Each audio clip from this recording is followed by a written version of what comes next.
What's up, everyone? Welcome to the Power Play with CJ. Today we're going to talk about what options the Philadelphia Flyers have to, shore up things in the blue line after losing Meszaros to an Achilles injury. That's kind of a wild card injury. He could be back in January, and he could miss the whole season. Believe me, depending upon where exactly in your heel the injury occurred, how deep it is, and everything. There's so many variables that go into it. And, it's kind of obviously a tough blow for Philly. Chris Pronger's not expected back anytime soon, probably ever. Losing out on Shea Weber, having Nashville sign that offer sheet, match the offer sheet, excuse me.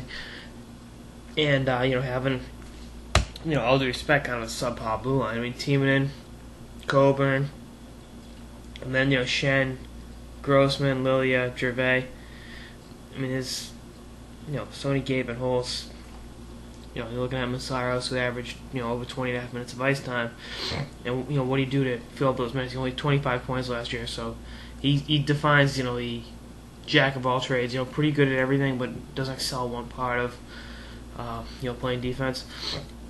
And defense goes without saying is a great equalizer out there. It can make up for, subpar goaltending with, stellar defensive play, and it also offensively, if your forwards are struggling, the defense changes up some looks and gives them an opportunity to do things in the offensive zone they otherwise couldn't have done.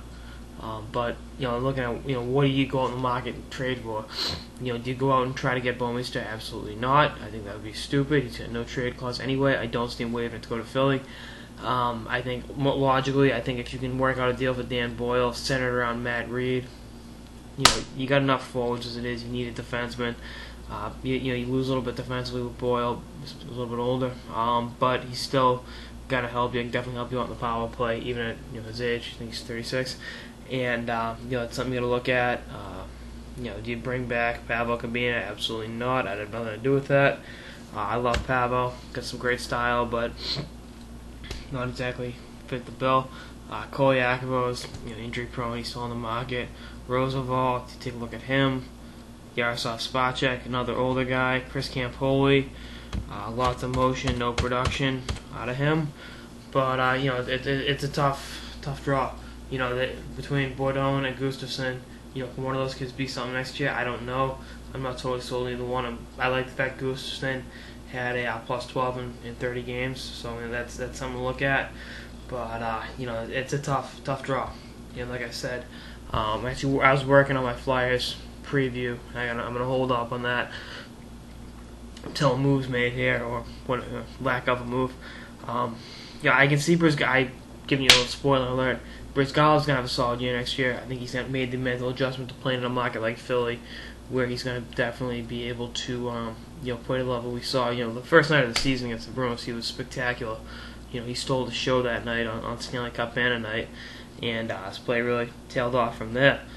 And Philly's going to need him to step up even more so with gaping holes in the blue line, and I think he'll do it. But they got to do some things defensively that they probably otherwise would not have done, and I think that puts more pressure on the forwards to produce. And like I said, they got enough depth up front. It's a matter of moving some of those forwards to get a quality defenseman, because the fans in Philly are impatient and every year expect to be a cup contender, and rightfully so. The market, the passion those people have, and see how it all works out. I'm pretty excited. Holmgren's always got an ace in the hole. He's one of those GMs that right when you think there isn't anything there, he's it's got that the clutch gene of general managing, to quote Skip Bayless. But that's all I got. So see everyone later. Thanks for tuning into the Power Play.